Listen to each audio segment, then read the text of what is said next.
What up, though? What up, though? 7 days, we back again for another episode of Diamond Effect. I'm Marsh Bishop. We got Mike Ball, Aaron Olinger.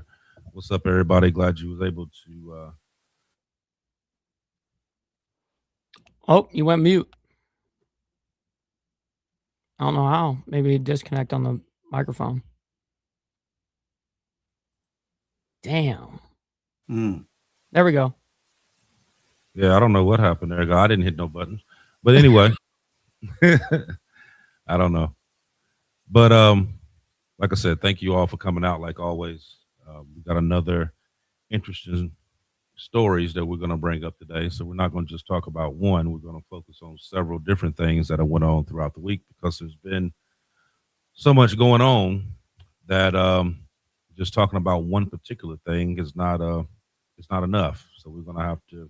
So we're going to dive into a couple things. So like I said, tonight we're going to do something called going around the world in 60 minutes. Okay. Now, a few of these things is like number one, the president of the United States threatened Oman, one of America's own longtime security partners, over control and access over the Strait of Hormuz. Japan is dealing with enormous stress in the bond market, and the yen remains under pressure. And Japan, the largest foreign owner of U.S. Treasuries, just reduced its Treasury holdings once again. So we're going to dig into that. Then we have Saudi Arabia, Turkey, and Pakistan signed a mutual defense agreement that sounds remarkably similar to NATO's Article 5. Then we're going to jump over into the crisis over in Puerto Rico. And everybody knows Puerto Rico is rationing water. Lake Mead and Lake Powell has fallen to historic lows here. And one of the largest hydroelectric facilities is approaching the level where it can no longer generate electricity. And what can actually happen if that dam happens to shut down for that. And while all of this is happening, farmers are dealing with drought, heat, expensive fuel, and lack of fertilizer. And the USDA has dramatically lowered production estimates from several major American crops. That's just the tip of the iceberg when it comes to that. Because when you connect energy, water, food, military alliances, and government debt, you begin to see something much larger taking shape here. So, Mike, I'm gonna let you go first. I know you had a couple of things that you wanted to say first before we jump into each one of these topics. I'll let you go first. Yeah, that works out great. All right. So tonight we're traveling around the world in 60 minutes, but what we're really examining is pressure, military pressure, economic pressure, pressure on our water, food supply, and ultimately the American family. These stories may appear unrelated. The Strait of Hormuz is thousands of miles from Japan's bond market. Lake Mead is nowhere near Puerto Rico. A defense pact signed in Mecca may seem disconnected from the prices of groceries in Alabama. But this is the diamond effect. One disturbance strikes another, and consequences that begin overseas eventually reach our gas pumps, electricity bills, grocery store, and mortgage payments. Start with the Strait of Hormuz. Before the war, roughly 1/5 of the world's oil and liquefied natural gas moved through that narrow passage, which we've discussed ever since this whole war started. Today, Iran says the strait remains closed. President Trump says it's open, and the shipping data places the truth somewhere in between. Ships are moving under heavy protection, but traffic remains far below normal.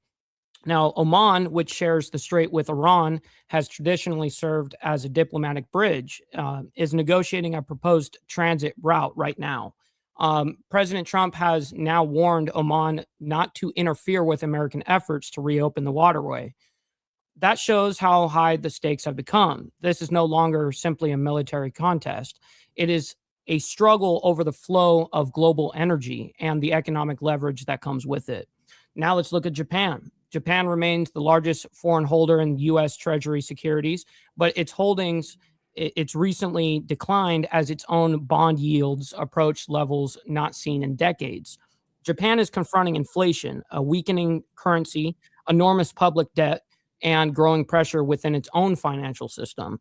That does not mean Japan is suddenly dumping America, quote unquote, and it does not mean the dollar is collapsing. But if Japanese investors increasingly keep their money at home, demand for American debt could weaken. That can contribute to higher treasury yields, which influence mortgage rates, auto loans, business financing, and government's own borrowing costs. A bond market problem in Tokyo can eventually become a household budget problem in Alabama, for instance. Then we return to the Middle East. Saudi Arabia, Turkey, and Pakistan have signed a mutual defense agreement declaring that an attack against one will be treated as an attack against all three. These countries have not suddenly become enemies of the United States, but they are preparing for a world in which they may not be able to depend exclusively on Washington. Saudi Arabia brings money and energy. Turkey possesses NATO's second largest military, and Pakistan is the nuclear armed state. The agreement's exact military obligations remain unclear, and it may never operate like NATO, but the message is unmistakable. American partners are hedging their bets and building a security structure capable of acting more independently. Meanwhile, another pressure is building closer at home. Puerto Rico is facing drought, agricultural water rationing, declining reservoirs, and forecast favoring continued heat and below normal rainfall. In the American West, Lake Mead has reached historically low levels, while Lake Powell remains dangerously depleted. Federal officials have warned that sufficiently low water can threaten hydropower generation at Glen Canyon Dam. These reservoirs support cities, farms, tribal communities, electrical generation, and millions of Americans. When the water falls, governments must decide who receives less. I mean, that just logically makes sense. Farmers may plant fewer acres. Hydropower can decline. Electricity can become more expensive. And that brings us to now food. USDA is not predicting a nationwide crop failure. Production forecasts for some major crops remain strong. But beneath those national totals, nearly half of the lower 48 was experiencing drought in early August, with conditions worsening across several important agricultural regions. America may produce enough food overall, while individual farmers, ranchers, and communities suffer serious losses. Combined drought with higher fuel prices, fertilizer costs, and transportation disruptions, and the cost of moving food from yield to your kitchen can still rise. So is the world right now entering a new crisis? Maybe not one sudden dramatic collapse. What we may be witnessing is several critical systems coming under pressure at the same time. War constricts energy supplies. Energy costs feed inflation. Bond markets demand higher returns. Higher rates squeeze families. Drought restricts water. Water shortages threaten electricity and agriculture, and nations form new alliances as they prepare for what comes next. Now, this is the diamond effect. Tonight, we're not going to sell you panic. We're not claiming the dollar will collapse tomorrow. America is running out of food, or every new alliance represents the end of American power. But we will not ignore the warning signs simply because the full consequences have not arrived yet. War, water, money, food. 4 subjects, but connected with one story. And over the next 60 minutes, obviously, we're going to follow that story wherever the evidence leads.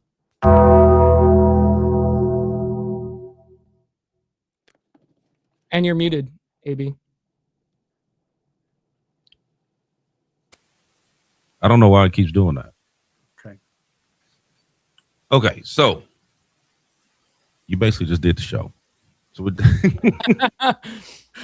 okay, but yeah, so we're gonna jump into the first one though. And the first one is dealing with Oman, and it's a lot more serious than it may sound at first, because you have President Trump that again threatened military action against Oman, saying that the United States will bomb the country if Oman gets in the way of Washington's efforts concerning Iran and the Strait of Hormuz. The dispute centers on negotiations between Oman and Iran concerning the negotiations and possible management of the strait, which we've been talking about, several times throughout these different shows. And that's extraordinary because Oman's um, isn't really considered an American adversary. It's quite the opposite, really, because the U.S. and Oman have long-standing defense relationships. And in 2019, an agreement expanding U.S. military access in Oman and a lot of their Oman facilities, including their ports. Now, this was just back in 2019. So um, Oman has actually played another important role in that area because it was basically like a mediator, so to speak. Because when Washington and Tehran don't speak to each other directly, Oman has frequently jumped in, carrying messages back and forth, doing these host negotiations, so to speak. So threatening Oman kind of causes a lot of serious problems. The first one is diplomatic, because if Oman decides Washington can no longer be trusted as a partner, then the United States loses one of the few governments in that region that's capable of communicating with both Washington and Tehran. The second problem is military access. The third is reaction to the other Gulf state countries, because these countries are already asking whether they can rely upon the U.S. security umbrella. And a lot of these threats against Oman kind of conclude that they may need to do some kind of additional security or make some kind of other arrangements in the near future, which we're going to talk about that here in a few minutes, dealing with Saudi Arabia. But the biggest imminent danger is Hormuz itself. So you have Iran on one side, you have Oman on the other. And before this conflict started, you had approximately 21.6 million barrels per day of crude oil and petroleum that passed through the strait. Now, during the second quarter of 26, that collapsed down to 4.9 million barrels per day because of the conflict and shipping restrictions. And the EIA currently expects several constraints to continue through August, but there really isn't a how you say a guarantee that that's going to happen. Um, so as we talked about before, 1/5 of global petroleum consumption comes from this area, along with LNG, natural gas. You got helium, you got fertilizer, you got a lot of stuff that comes from this area, and that means that that little stretch of water in the strait between Iran and Oman, that can affect your gasoline, your diesel prices, your jet fuel, plane tickets, um, your natural gas, your fertilizer, your shipping costs, food production, manufacturing, inflation. We can keep going on and on here because you know that there's just with oil by itself, you have over 6,000 household products that use this oil in order to make these products. Not to mention, you have that 3-2-1 ratio where you got 3 parts goes to gas, 2 parts diesel, 1 part jet fuel.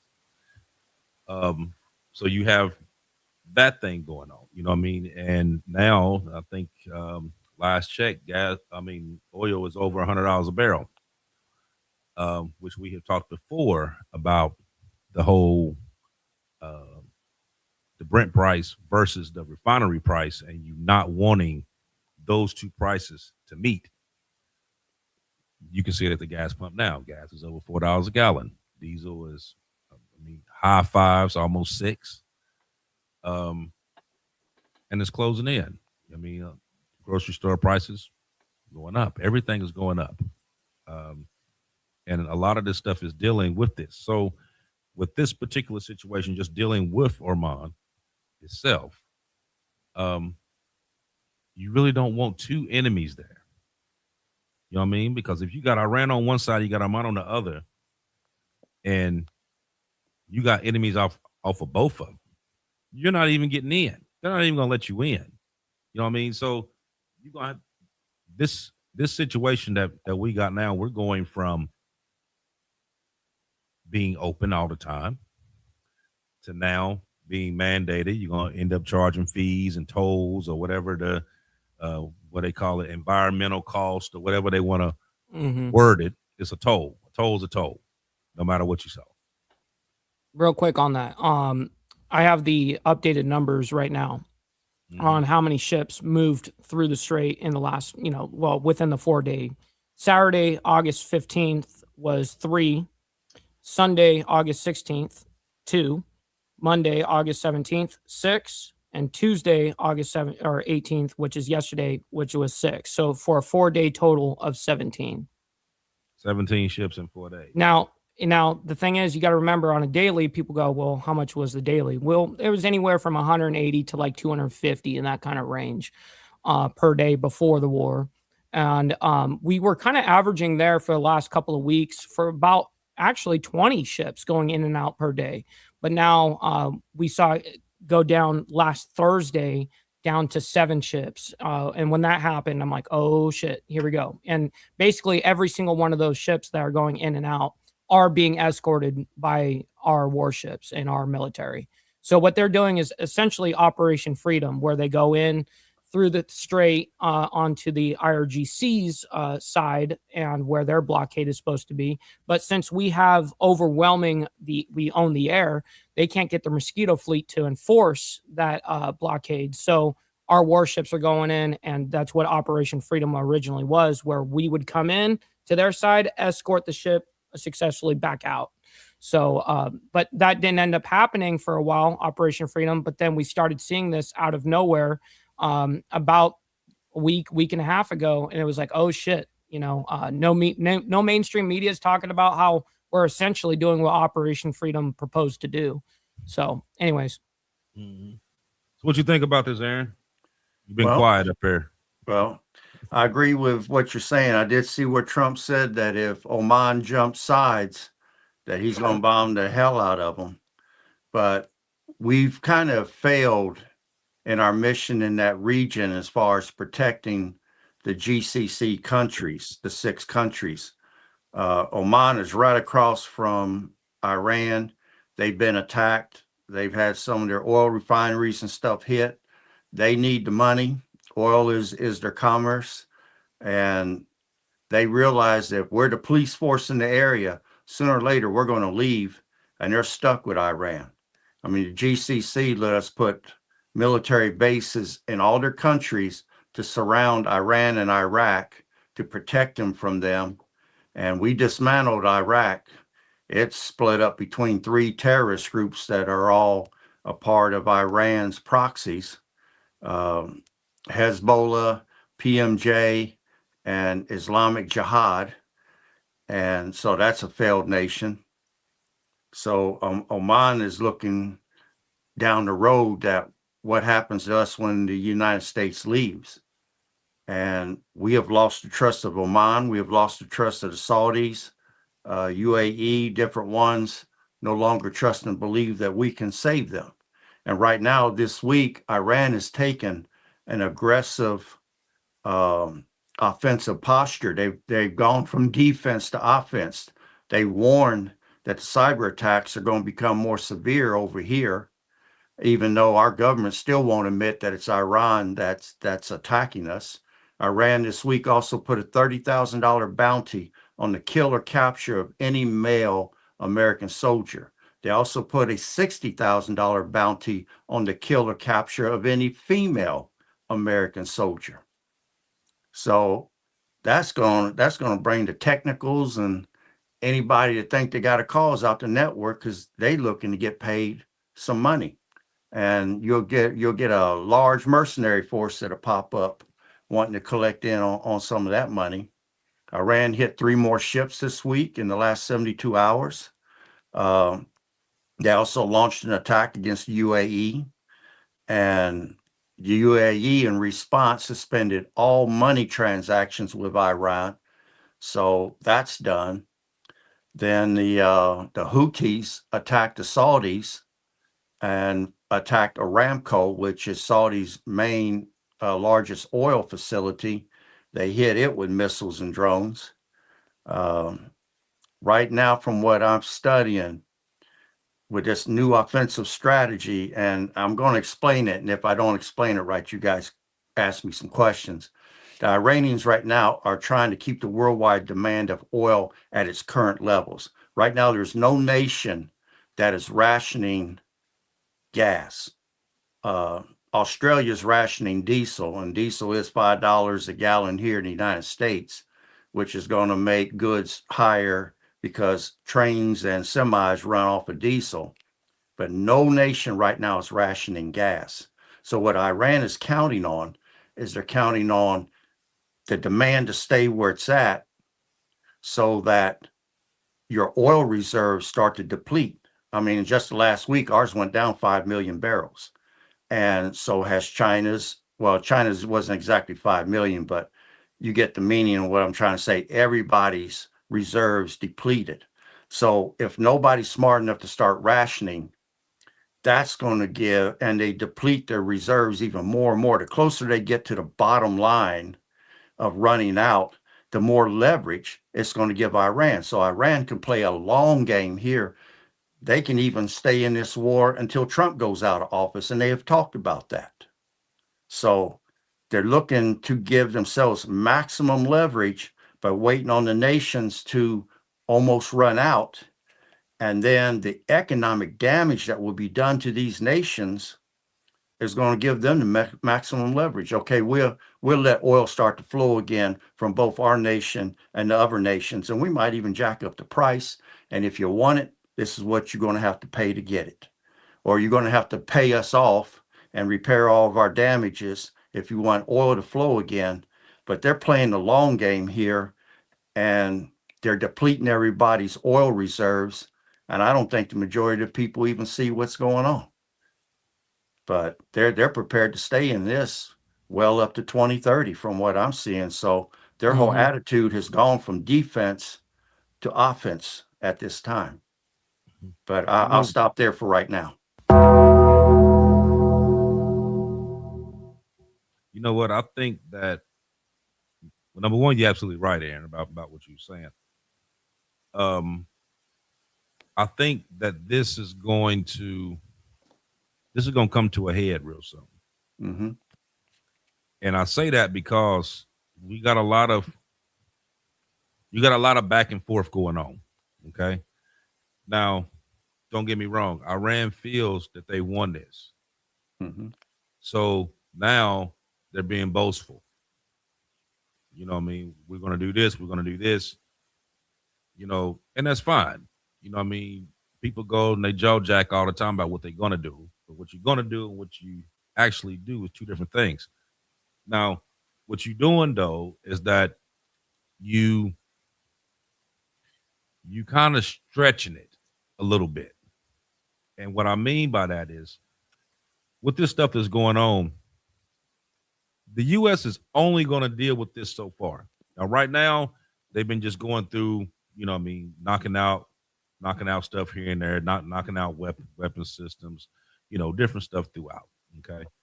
And it's kind of been like this tit for tat thing. You know, we shoot something, they send some drones, and we're going back and forth. But pretty soon, you're going to get to the point that this is going on as far as it's going to go, and you're going to have to do something, because if you don't, you're going to sink. That's when this turns from us just shooting just regular stuff here and there to us upgrading this, going tactical, because they're going to feel that that's the only option that's left. Because what you don't want to do, you can't turn tail and run now. You can't, because if you do, then you're going to lose accreditation across the world. Mm-hmm. And you let Iran shoot up to the top of the food chain. So you're going to have to do something. You know what I mean? And it has to be large scale. It's not going to be, okay, we just going to put boots on the ground. No, you're not. Now you may put them on the ground after the fact, but you're not going to do it before. You know what I mean?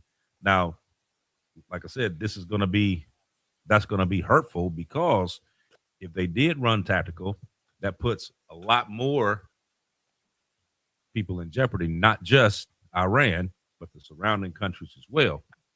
Puts them in jeopardy as well.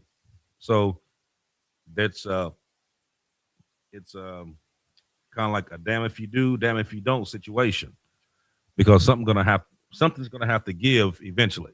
They're not gonna keep sitting here going back and forth. You know what I mean? You got the thing last week where they was talking about the USS Abraham Lincoln that's been out there for well over 260 some days. You know what I mean? They have food shortages, bathrooms aren't working. You know what I mean? There's mold growing up like it's. I mean, you got people threatening to jump off the ship. You got. I mean, like it's a bunch of stuff going on right now, because that ship's not being replenished as it should. But one of the places that actually does the replenishment for those ships that was out there got hit. So that's the reason why that ship wasn't replenished, as long with a couple other ships that was out there.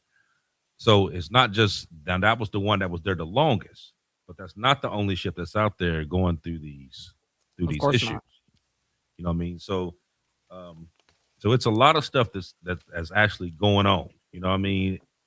And it's going to come to a point that this holding pattern that you're doing, you're going to have to do something, because you're not going to be able to afford to keep holding. You're going to have to do something. Right. And then the question at that point is, what are you willing to do? You know what I mean? And based on the stuff that we've seen and that we've heard so far, and with the people that we know that's in these positions, do you think that they would do that? Absolutely. If they felt that they didn't have a choice. I mean, so that's one of the things that we're going to have to look at. Now, on the other side, you have Saudi Arabia, Turkey, and Pakistan that signed this Mecca Joint Defense Alliance agreement. And why that's significant is because you're dealing with two nuclear powers, which is Turkey and Pakistan, that Saudi Arabia now they done got into this to where, okay, if you attack us, then you basically attacking Turkey and Pakistan. You know what I mean? Which is something that we have been talking about Turkey there for a while anyway.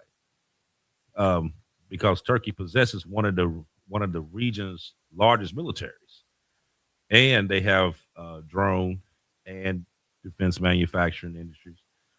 And like I said, it's also a NATO member, but it's been one of those members that's been kind of going both ways. You really don't know where, piece of shit. right? You really don't know where they're going.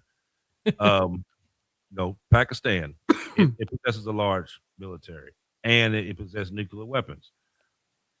But there's no confirmed evidence that Pakistan has extended a nuclear umbrella to Saudi Arabia, and Turkey hasn't acknowledged that either. But you figure that that's probably the reason why they're trying to get into that. You know what I mean? So why would I get into a agreement with two nuclear powers and not have it? You know what I mean? So you know that that's some talk in there to try to make that happen. Mm-hmm. Now all three of these governments still continue to maintain significant relationships with Washington. Turkey still remains in NATO, and they describe this as this defensive agreement, and the negotiations have reportedly been underway for like almost 3 years, meaning that it wasn't just invented just last week, because this isn't just this one little thing that popped up. They've been working on this. So that's another thing that could actually come in and change the dynamic of that region. especially if there's some way along the lines Saudi Arabia ends up with nuclear weapons. Now, I do remember back, what was it? Maybe about a month or two, um, that Trump was actually talking about making a deal with Saudi Arabia for them to Yep. um, Mhm.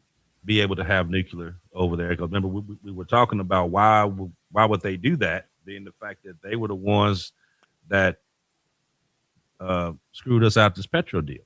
So why would we turn around and let that happen? And why would you let them have it? You don't want Iran to have it, but you won't let them have it. You know what I mean? It's not going to work. You know what I mean? It's not going to work. Everything is going to start in the Middle East. This this huge war that we've been hearing about for years and years and years. It starts in the Middle East. You know what I mean, and you looking at it firsthand come together. Mhm. You know what I mean? Now, whether you believe in that or not, that's on you. But it's a whole lot of things that's being strikingly resembling stuff that we've read in the past. You know what I mean? So this isn't necessarily something that we can like kind of turn a blind eye to because you know there's reasons why these countries never had nuclear in the first place. There's reasons for that. You know what I mean? And we need to keep it that way. So, Aaron, you was talking about earlier. You was talking about Japan because they took another hit. Now we talked about Yeah. them a couple weeks ago, but they just took another big hit. So you want to jump on that and tell everybody exactly what happened Yeah. again? Japan is having a bond and currency problem. And again, they're going to have to pick which one they're going to save. Either they save their money or they save their bond market. And this could trigger a global crisis. I mean, on Tuesday, August 18th, there was a crash in Japan. $120 billion was wiped out from the Japanese stocks in a single day. And that's almost catastrophic because the currency and bond markets are all collapsing. Japan now has an inflation problem, and see, and that's interesting because for the last 30 something, I think it's 35 or 38 years, Japan has not experienced increasing prices. They haven't experienced inflation. This inflation is a alien concept to them. And now they've got an inflation problem because of the bond market and currency is collapsing. Um, the US 401ks managers, the big fund managers, they all, and the stock markets, they are all heavily built upon the foundation of borrowed Japanese money. And I'm gonna give you an example of how they did it. With Japan lending money, at first they was lending it at 0% interest. Then later they went to 1% interest. So a fund manager could go over there and say borrow $100 million and then put it over here in the United States and say like a fixed income account that would be similar to like a fixed savings account that would pay 3.75% or even 4%. And then greed would set in on you in a matter of time because you'll be like, well, the more money I borrow, the more money I can make for this fund and things that I'm managing. So that's what caused all this influx of money coming into our stock market and caused the influx of money that went into the retirement portfolios of some of these different companies. And then our government was borrowing money as well. And now Japan is in trouble. And on Monday, August 17th, Japan announced a possible sale of $620 billion of US equities to try to save their currency. And their currency is called the yen. So which that's going to be catastrophic for us if they do that.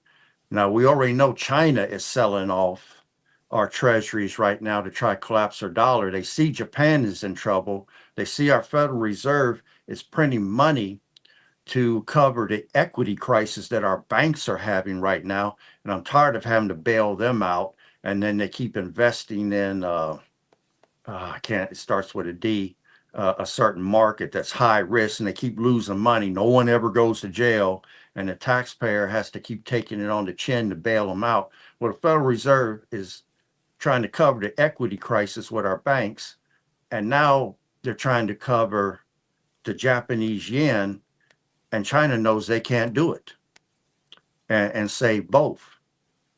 And what does that mean for the American? What does that mean for our government?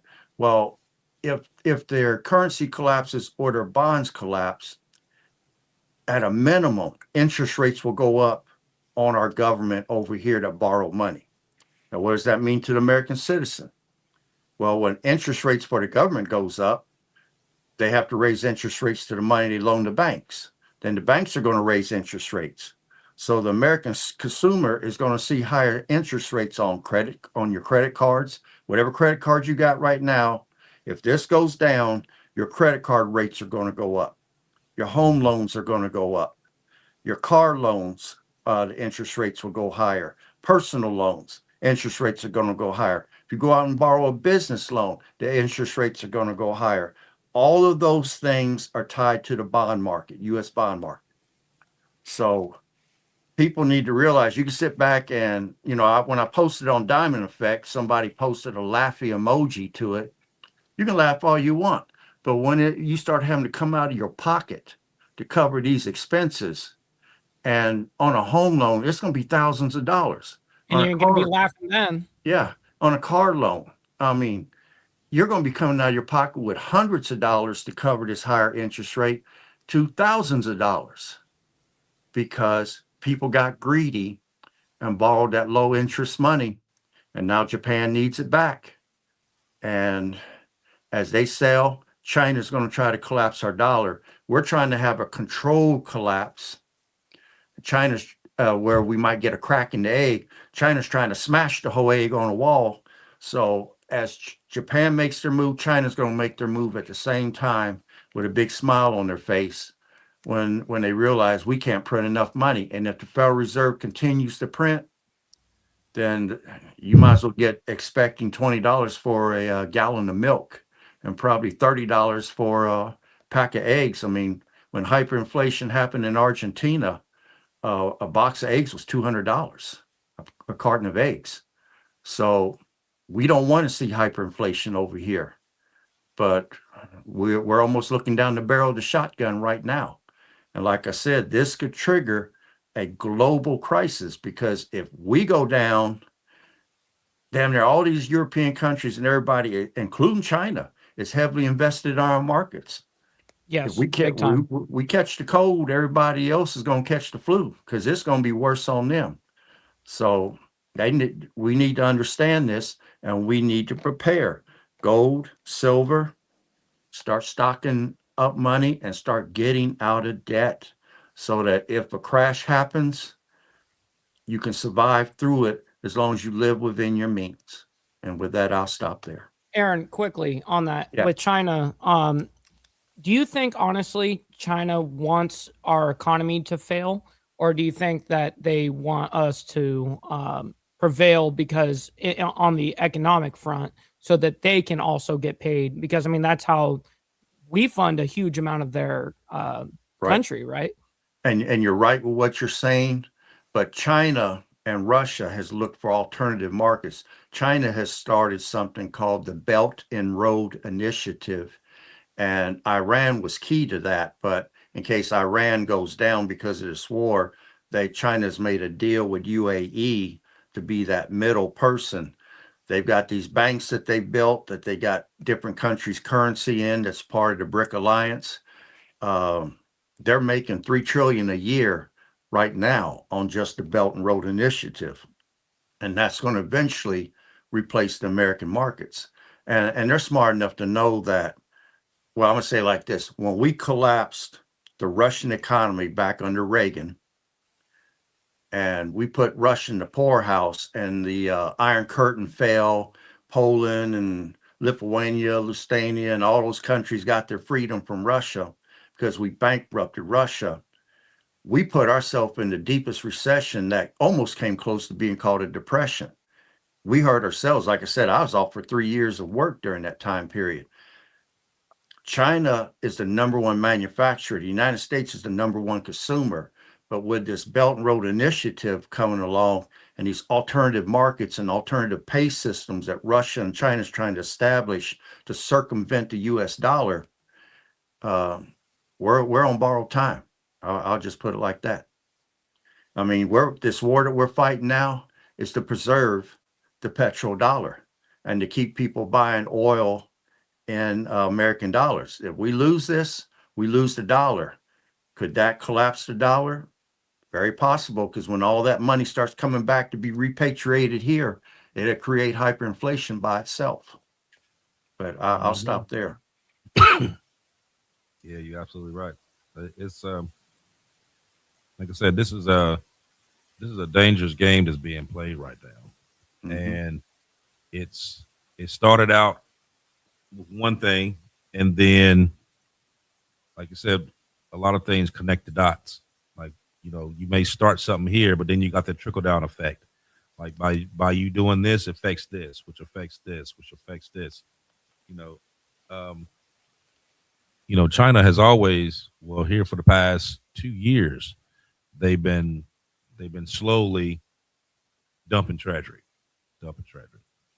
That's how Japan became number one in the first place, because China was dumping. But then we turn around and we buying it back. And then once you buy it back, then you got to figure out what you're going to do with it. You know what I mean? And just as you printing money out of thin air, if you're trying to get rid of this debt the same way, you know what I mean? And that doesn't work. You know what I mean? And that's what we got going on right now. I mean, you think about it. You got debt sitting at over 40 trillion. You're not about to pay that. You ain't never going to pay that. You know what I mean? So what are they doing? Steady spending. Spend until you can't spend no more, until you get to the point that it crashes, and then, okay, well, we just start over. And when we start over, we're going to do it this way. You know what I mean? Because that's exactly the way this is going to go. Is that the actual? Yep, that's the clock right now. Clock. So that's 40 trillion, 49 billion, 500. Yeah. So, anyways, you know where we're at. We're just Right. over 40 at the top Right. left number. And it's steady running. That doesn't stop. No, that You know what I mean? that never stops, man. Right. That doesn't stop. That's why, Aaron, what he was saying earlier is the first thing that us Americans need to prioritize is handling our own debt. I'm going to be honest. You cannot be a free man at all unless you are free of debt. Debt is what controls your decision making. Everything that you do, you need to make sure that you get yourself out of debt. That's like the priority number one. I get people that are like, well, I can pay off this debt, but then I can invest at the same time. I'm like, dude, just get it over with. Get that over, and then you can really invest the way that you want, and you're not going to have to pull money because you owe a whole bunch of money. So set yourself up for success, not failure, right? But anyways. Let me add something to what's Mike's saying. I've been trying to look into the future, and I'm not a prognosticator or nothing like that, but I'm trying to see, is this a temporary situation that we're going into? Is it short term? Is it long term? Is there any good? Is there any bad? And right now, I don't see anything good. This war could stretch out till 2030 if Iran continues to play the long game. But let's say they end it now. And 2027, we have a possible war with China that we're going to have to fight. There's nothing good about that at all. Then in 2029, the AI robots come out, and it's going to replace a lot of people's jobs. In fact, within 5 years of them coming out, Elon Musk has said the United States will be faced with 90% unemployment. 90%. And then between 2030 and 2033, the digital currency comes out, which means they're going to collapse the dollar. put people in a hardship so they would have to accept the digital currency, the social credit system, and the social credit score. There's nothing good about any of this between now and 2033. But I'll leave it up to you. I mean, you can put on the blinders and go through the world and live your life and pretend you don't see it. But I'm going to tell you this, when it finally hits you, it's going to hit you harder than it would somebody that prepared for it because you didn't want to accept it. Now you don't have a choice. I'll stop there. Mm-hmm. Man, we're just cooking them up tonight. Right.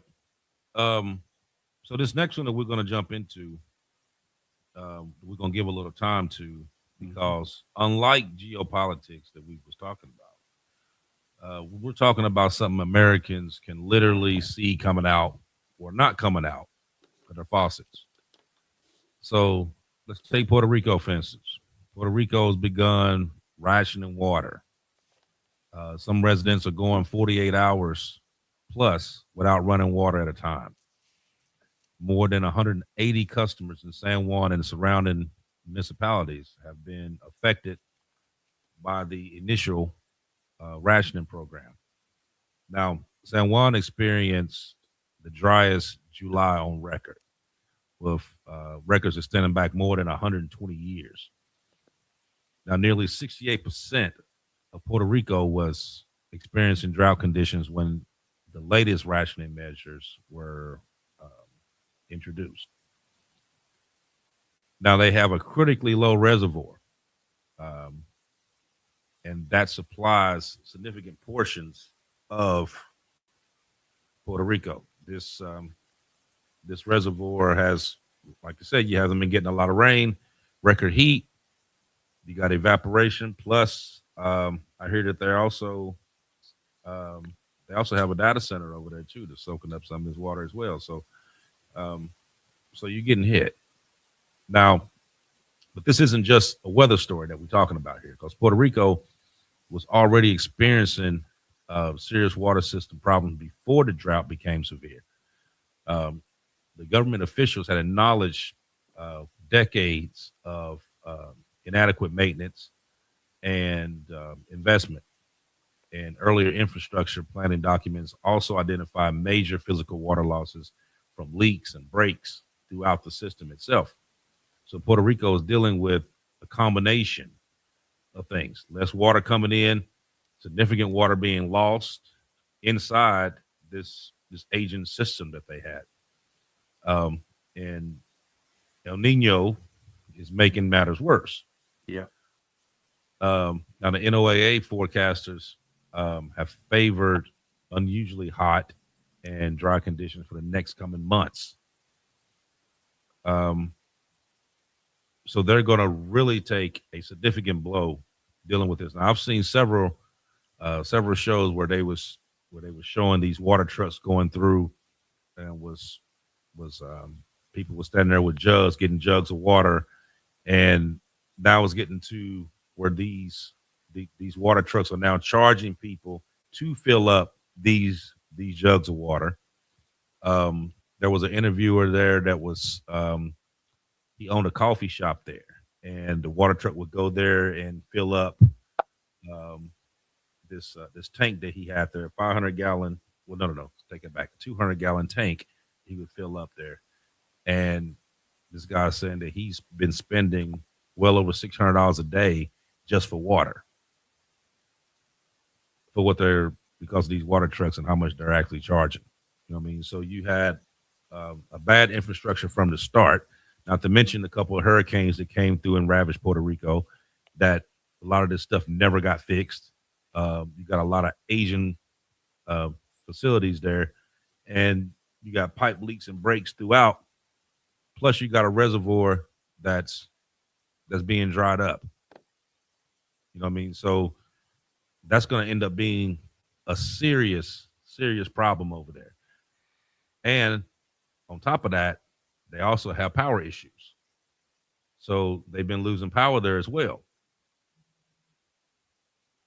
So what do? You know what I mean? Now, technically, they are under the United States. So, stuff like this, should have actually been worked on, taken care of, something. You know what I mean? Like, why would you let decades of this stuff go on and not try to fix it? What do you have there, Mike? It just looks like an overview of recent reports on Puerto Rico, and I just happened to see it by PBS. They just A put it million out. people in Puerto Rico have been hit with major water cuts, going at least 48 hours at a time without water. Fatal. Terrible. It's unbelievable to be living through this today. Local rivers that feed key reservoirs are at low water levels as the Now, this is very quick, by the way. It's only about a minute and a half. island continues to experience an intense drought. Puerto Rico's capital, San Juan, experienced its driest July on record.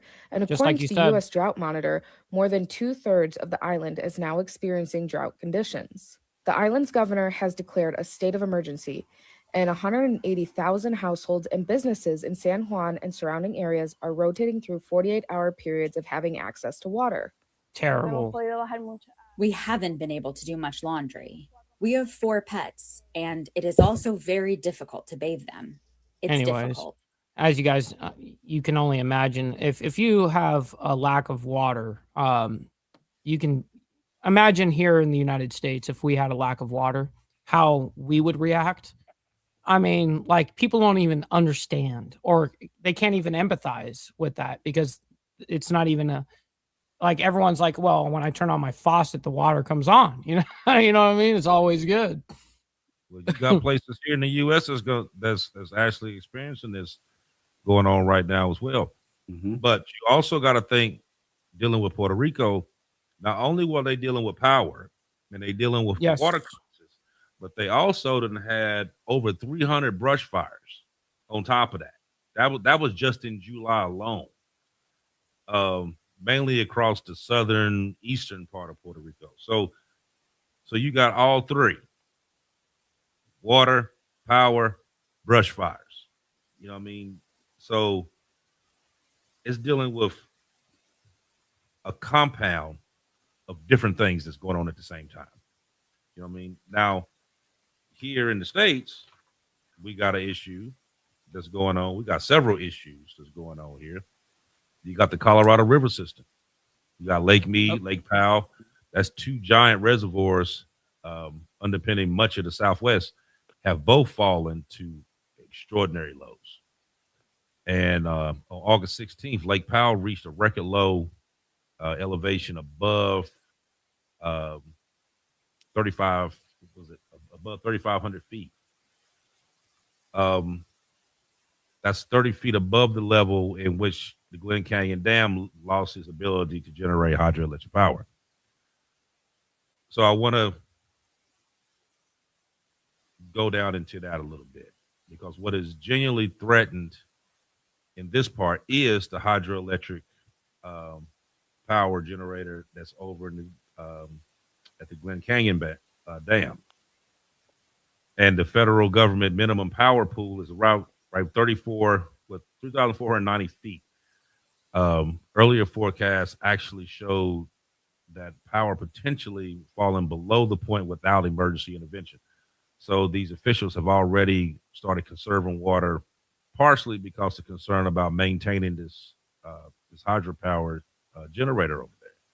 Now, this system supplies approximately 40 million people across the western states and Mexico, and supports millions of acres of farmland.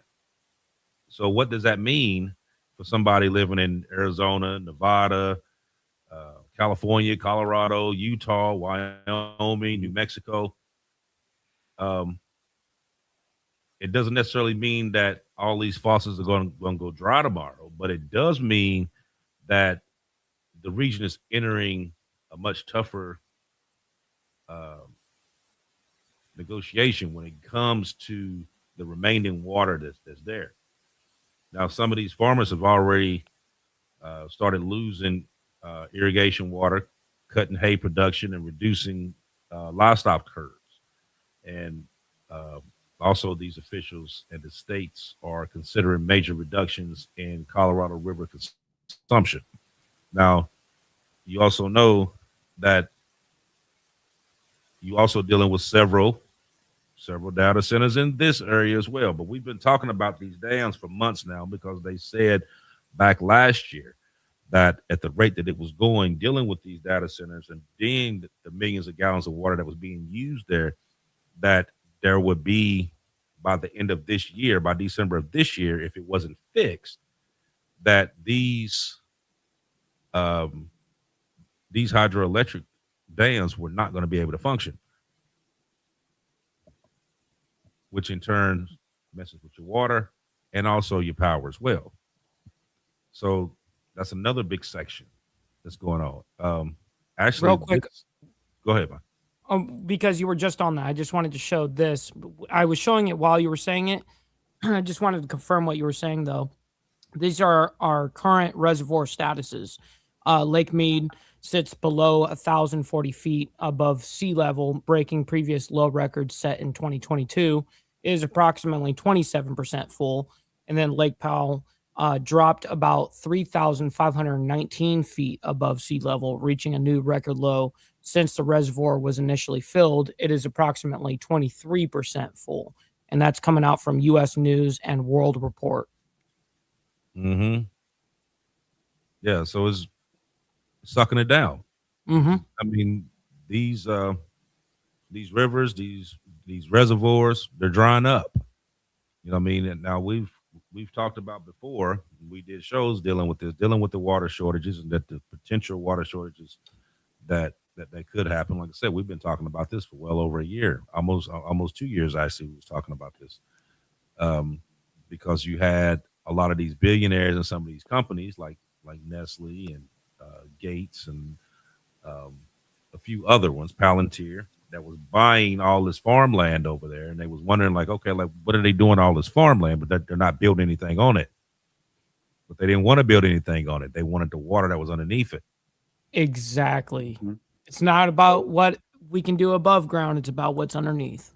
Right. And, being now that you having this mass influx of data centers, take Texas, for instance, El Paso, they're getting hit over there.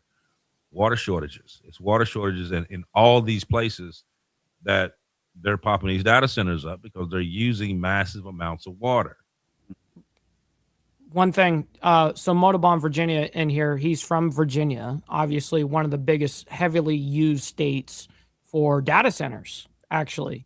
And he's, I'm sure, not super aware of this, but he says probably doesn't pertain to what you're talking about, but just saying, but we have a couple of local reservoirs around here that we can't get on and fish because the water's too low. And I can tell you that it absolutely coincides to what we're discussing right now. I'm telling you, there is no doubt about it. I mean, you guys are the number one state, I think, in the United States for data centers. So, and trust me, they use up millions of gallons of water. I mean, we're talking in like days. So, yeah. Anyways, I think they're like number 2.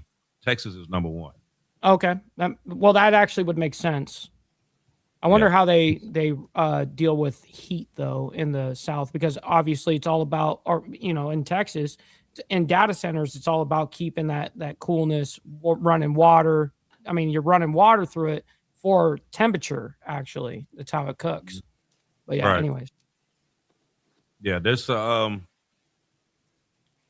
lot to these data centers that they're not telling you about. 100%. And when they first came out, people, they were pushing this, putting these data centers here, these data centers. That's all you heard. They were building all these data centers and all these other places, and how this is going to bring on jobs and all this other stuff. I mean, yeah, it brings on jobs to the construction. Initially, the building process of it.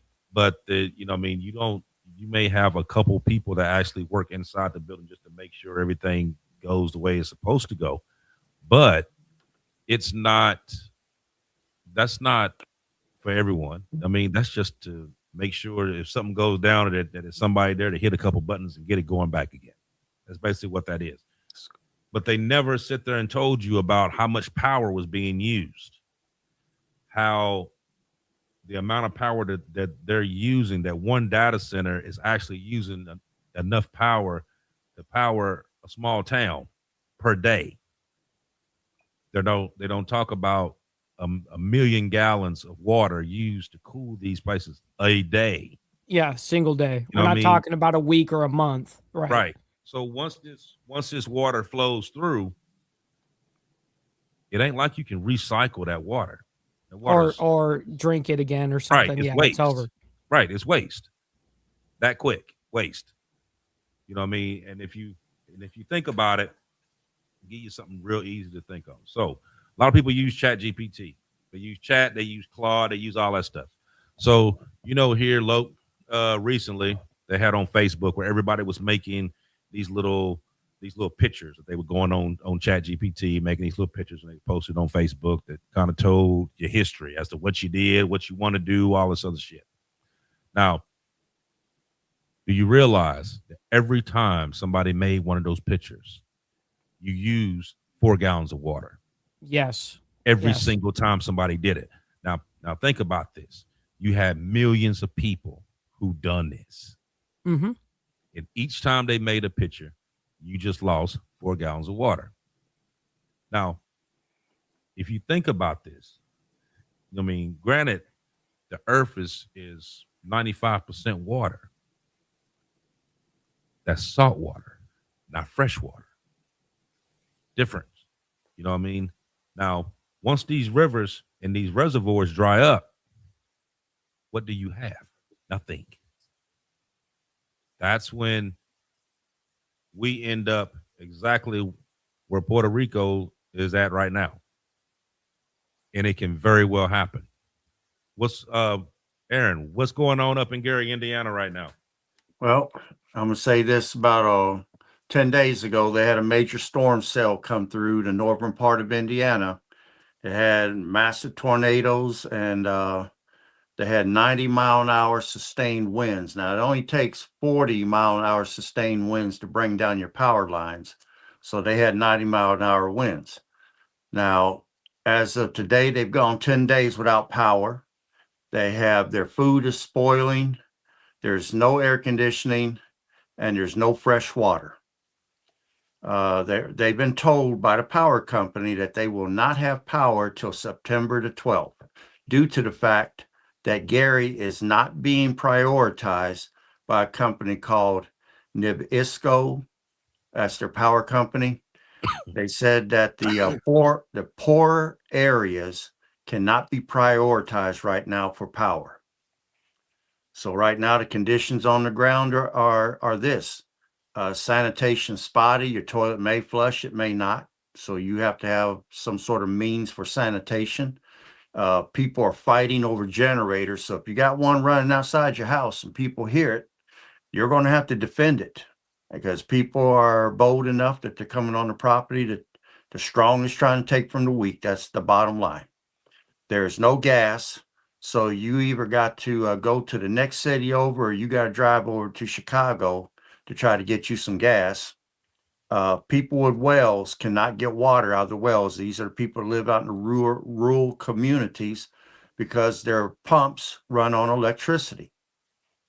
And then people are trying to take resources from weaker people. So the thugs are going into the neighborhoods and they're taking stuff from folks. If you can't defend it, that's it. And what's the answer here?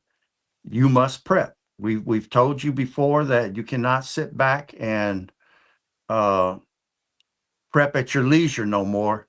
With all that's going on in the world and what the future is showing, what's coming, you need to be prepping. You need to be stockpiling food, medicine, water, gas, lighting, emergency generators, security weapons, because you're going to defend your preps and sanitation items. I feel sorry for those people because, like I said, it's a poor neighborhood. The government and them don't feel that they have to prioritize them. So September the 12th is, and that's at best September the 12th. Remember how long Puerto Rico had to go without water when they had that hurricane that came through? It was months. Gary, Indiana can end up being the same way. So I'm going to be interested. I'm going to follow it to see, do they get power back on September 12th, or are they still going to be sitting in the dark? But this is an American city. in an American state and they don't have fresh water, no air conditioning, no lighting.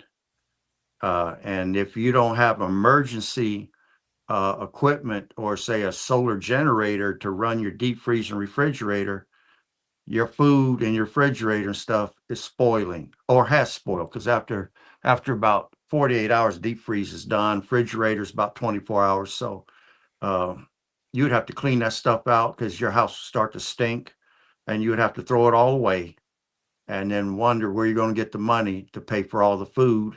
And we know how greedy people get when there's disasters. If you try to go to a motel, I bet you motel rates are double or triple what they would normally be. Absolutely.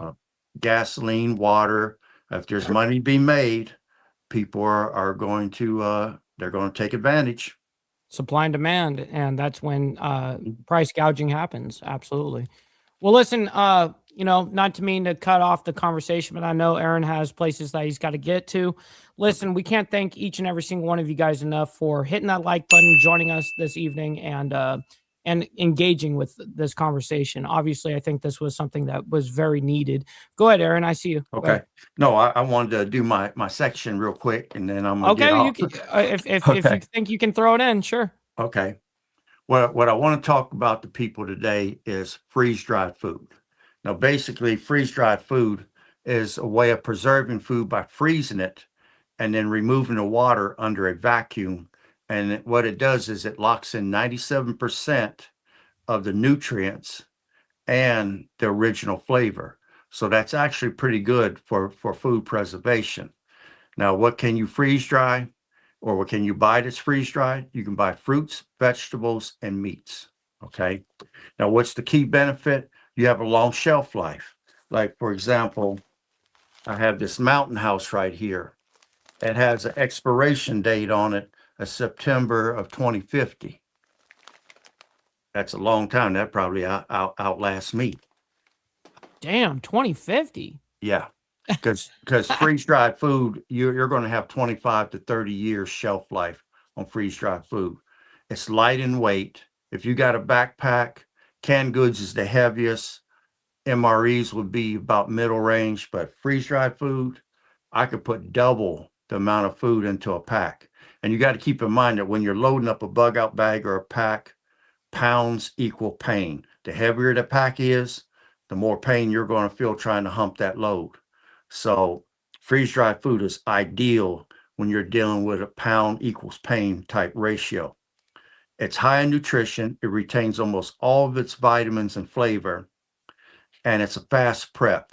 All I got to do is tear this top open, pour hot water in, set it down for 10 minutes. You could stir it in around 5 minutes if you want, but it'll reconstitute itself and you've got a hot meal. And you don't have to use hot water. It'll reconstitute with cold water if you don't mind having a cold meal in an emergency in the event you can't make a fire to be able to boil water. So it's definitely a fast prep. Now, how do you store it? All you need is a tote with a lid or a bucket with a lid, and you can stick them down inside your bucket and just stack the buckets up in a cool, dry place. And that's away from sun, and they'll keep for years. Now, what are they designed for? Anybody that's into outdoor ventures. If you are a hunter or a fisherman, they're great to take with you on a fun hunting or fishing trip. Great for camping and hiking trips. And then if you're into prepping for emergencies, which the people in Gary, Indiana, and some of these other places that's run into these severe anomalous storms, this is an ideal food to have to put back that you can store for long terms. My biggest problem when I first started off storing food was I was stacking up all these cases of canned goods. And what it did to me was when the expiration dates would come, I couldn't eat the food fast enough. And I tried to give it away and people start complaining, well, it's at the expiration date. Well, it goes beyond the expiration date. It depends upon what it is and how, whether you can go a year or more beyond it, but nobody wanted it. So I was ended up throwing away all this food. But for long-term storage, you cannot beat freeze-dried food. Now, some of the good companies that you'd want That's exactly what I was just about to ask you. Okay. Is what are some of the companies here? Peak Refuel. This is restaurant quality. This is good. And then if you say, well, do they make any desserts? Here's a peach cobbler by Peak Refuel. Damn. So yeah, they have freeze dried ice cream. They have the works. You know, Mountain House is great. You have Patriot Supply. Damn. You also have a company called Thrive. You have Augustin Farms. One of the best is a company called Freeze Dry Wholesalers.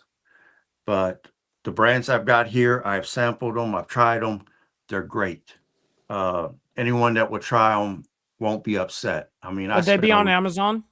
You can get them on Amazon, yes. Perfect. Or Perfect. you can go to your Walmarts or Myers stores, go back into the sporting goods sections, and in the camping section, they have them up on the wall where you can purchase them individually. Nice. Some companies you can go and buy a case of them.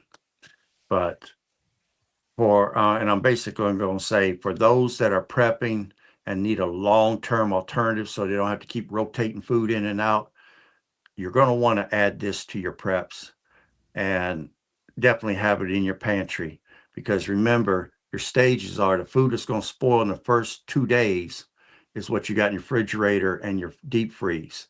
That's stage 1. Stage 2 foods are your MREs and your canned goods. They're going to go from day 2 to almost 10 years. Stage 3 is going to be your freeze dried foods and your dry products that you store back using oxygen absorbers and Mylar bags. You're going to get 10 to 30 years out of that food. And then stage 4 is your renewing food source. And by renewing, I'm talking about having chickens in the yard, backyard chickens, raising rabbits. If you got big aquariums, you can raise tilapia, bluegills. Those animals breed like crazy. And that's your renewable food source. And then having a seed bank where you can grow your food. That's your 4 stages. And if you can cover those bases, you can make it. So, and again, independence is what you should be seeking right now, because we're living in uncertain times and anything can happen at any time and your life could change at a click of a finger. Be ready for it. And I'll stop there. Well, and this is exactly what this show is all about, is not only giving you guys the facts objectively what's happening, but also predicting outcomes, as well as letting you guys know not everything is a crisis, but it can all crumble down. It's a house of cards. It's a house of cards is exactly what it is. And so we don't tell you guys like, hey, you need to do this or be scared of fear monger or any of that. But we're like, hey, this is what we do to prepare ourselves. And I think that it would behoove anybody that's watching and everybody to do exactly what we're talking about. Preparedness is truly key. If you don't have to get ready, that's I mean, if you have to get ready, it's better to have it and be ready for all those situations. And that's exactly what I see both of you guys have done. And it's actually influenced me as well, because I think that you guys also see how my ideology is. And that worked out perfectly in my thinking. And so, again, it's not like you have to buy all these things all at once or whatever. It's just a stacker's mentality. Over time, like, hey, I need to, I can spend $100 per month on something that is going to help me long term or something like that. And it doesn't need to be, I need to buy it all right this second. Do it over time. And that's exactly why we just have these discussions. So, anyways, thank you guys for. Mike, go ahead. Real quick before you end. One of them ones there that he had, that 4 Patriots. Mm-hmm. They have a thing going on right now where you can get 5 months of food for $6.99, and you can actually make it in payments of like $77 a month. Oh, wow, that's cool. That's cool. But it's for 5 that's a good months. option, right? But it's for 5 months of food. I mean, that's a good deal. It's a real good deal. No doubt. No doubt. And it gives you an option to give it payments as well. If that's an option. That's great. Mm-hmm. And I would just say, if you happen to have the money, buy it up front so you don't have to pay the interest. You know what I mean? But Yeah. anyways, listen, ladies and gentlemen, I can't thank each and every single one of you guys enough. Make sure you guys hit the like button on the way out. Double tap that screen if you guys are on the vertical side. And listen, we'll be back here in 7 days for another, crazy story as we always go down this truth-seeking adventure. Much love, honor, respect, everybody, and God bless.